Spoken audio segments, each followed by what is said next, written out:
The past few, I guess, days, as you guys know, unfortunately, Charlie Cook was assassinated, and they caught the killer, which is great. And there's this picture of the killer who, I guess, when he was a child, he was into computers. Let me see if I can pull this up on the screen. What is this ad block thing? Can you guys see this? You can't, unfortunately. Anyway, they caught the killer, and this is a picture I guess his mom posted of him a few years ago, back in 2013. And it's just him sitting at the computer with headphones on, I guess gaming or doing something like that. And of course, the people of the internet, instead of condemning him, or I guess that some of them were condemning him, they're like blaming the computer and the internet. And I just want to say that one, no, that's not how this works. And some of them are also going in and talking about parental control applications and trying to give me advice, saying that I should become this parental control application seller as a kid on the internet. And I'm like, no, I'm not going to compromise my values. No, I'm not going to sit here and shield for ImSpy or whatever and be like, yes, I actually want parental control applications. I'm like, oh, well, see, parental control would have stopped the internet from getting to him, and he would not have committed this crime. No, the internet did not buy the gun. The internet did not push the shooter up onto the roof. The internet did not make him climb up there. The internet did not pull the trigger. He made his choice. He did it under his own volition, and his evil heart did this. The internet can do many things, but it cannot cause you to murder someone. It's a choice that you decide that you are responsible for your own actions, not the internet. The internet is just a global system of computers. And some of these people I've gone back and forth with, they're like, oh, well, his headphones caused him to separate off from the world, and he was in these chat rooms with people and stuff like that. And they're like, oh, they're not trying to go after your hobby or business. Yes, they are. I will not stand for people trying to, take computers away from others just because bad things happen. Bad things happen all the time. Like, I mean, this kind of language is essentially accusing me of this. That was me a few years ago. Sitting on my headphones, listening to Adventures in Odyssey, and typing an article over to thetechboy.org. And for this thing like internet safety, I think once again it is fear-mongering. Once again, it's fear-mongering. They're like, oh, your kid could grow up to do something like this. Oh, the bad things on the internet. Look, if you're at least a little bit smart, just a little bit smart, and you're not, guys, here's a few basic internet safety tips. And it's so much fear-mongering. Like, oh, the internet's a big, scary place. Don't, if someone's talking to you or chatting with you, don't be giving out personal information. Don't give your address out there. Don't take inappropriate pictures.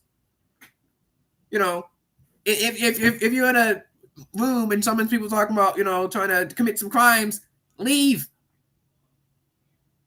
Don't talk to creepy people on the internet. How is this hard? And some of these people are like, oh, we need to homeschool our kids. I don't want my kids to grow up. And I don't want them to know that you can talk to people on the internet. I'm like, email existed in the 70s. Like, by the time your kid is, like 10, it will be historical. Like, it's going to be in history books what email is. Okay, like, imagine they grow up and you don't know what that the internet is and you can talk to people on it. Like, okay, come on now. And they're like, oh, well, parental control would have stopped this. One, the shooter was 22. What?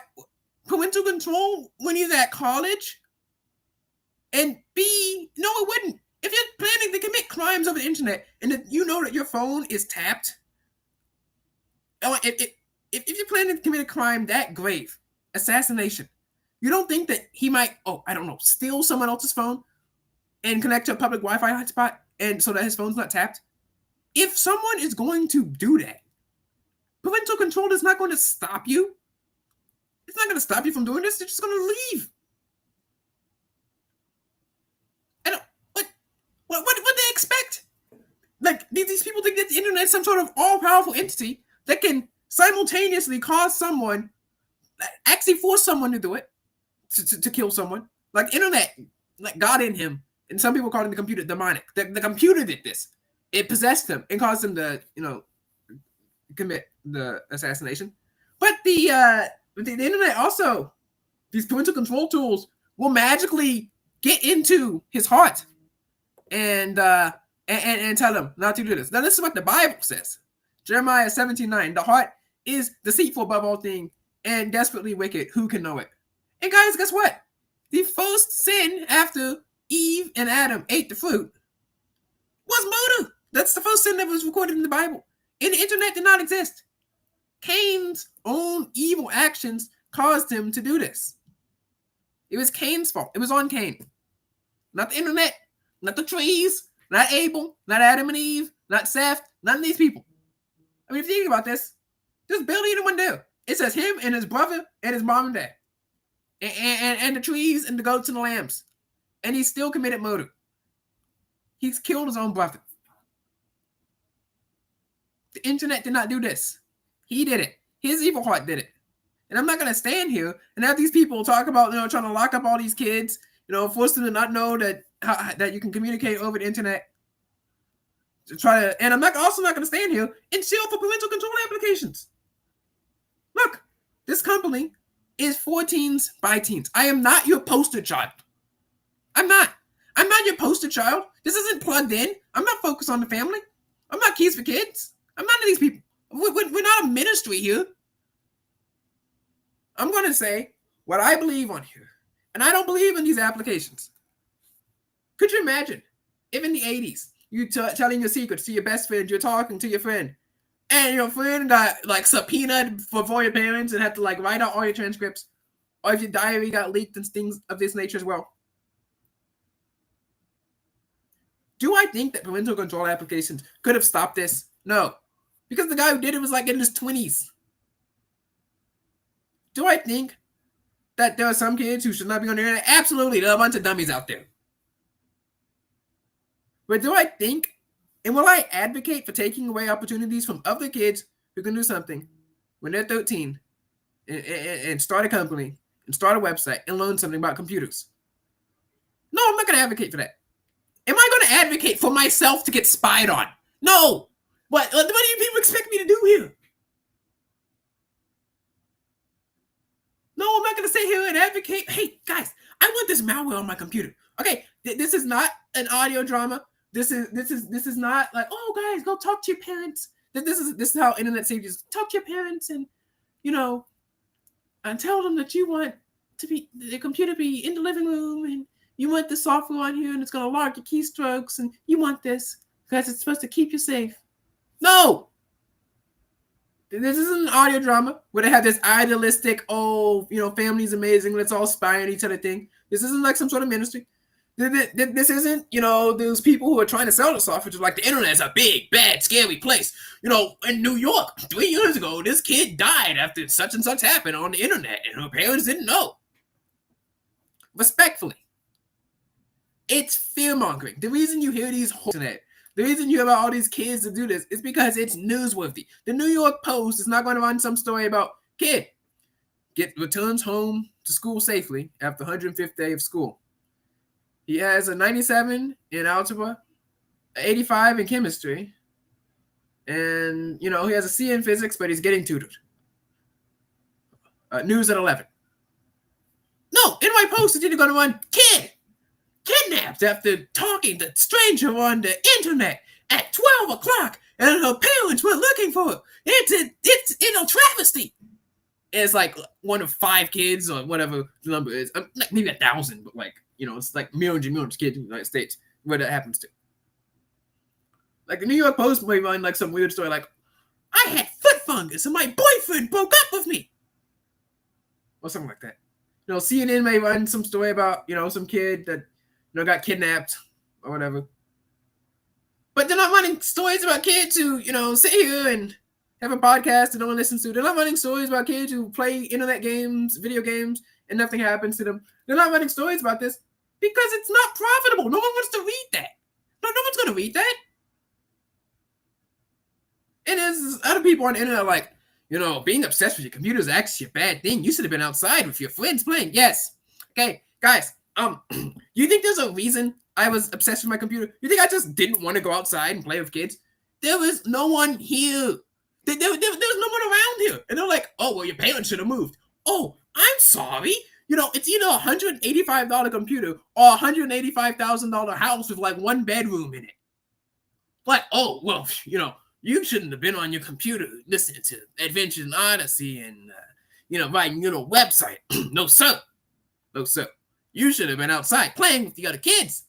And I'm saying, look, if I knew where the kids were, you don't think I'd be there. I'm running ads that cost hundreds and hundreds of dollars across newspapers.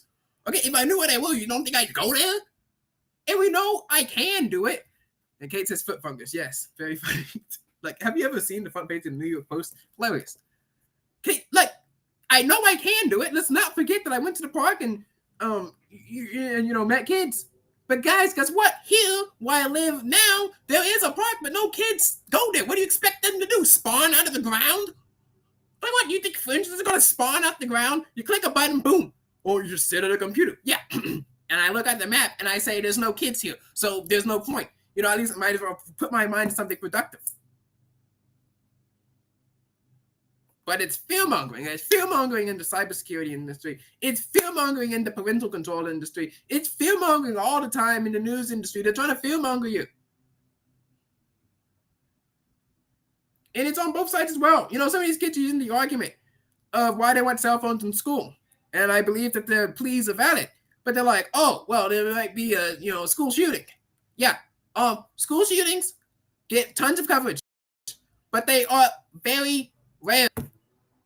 Very rare. There are millions of schools across the United States. Millions. Most likely you will be fine. That is not a good argument to use. I'm against fear-mongering on both sides. See, look, I'm calling out the kids over here. I'm calling out the parents. Stop fear-mongering people. It's not, the legitimacy of this going to happen, it's so very low. It's so very real. And look, when it happens to people, like you say your kid got kidnapped or something like that, yeah, maybe you shouldn't have been on the internet. I'm just going to say that. Put that out there. But no, we're not going to try to, say this for all kids. I stand for the teens. That is who I am. Right? I'm not some bought and paid for, controlled by parents sort of podcast. So I'm not going to sit here and read a message being like, my parents say that parental control software is really good. That's why I, as a teen, advocate this message.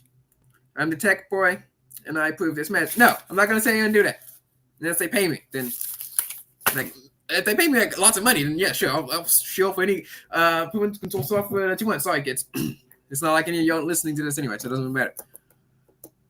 Like, no. No, that's not how this works. All right, now let's get to our teen of the week.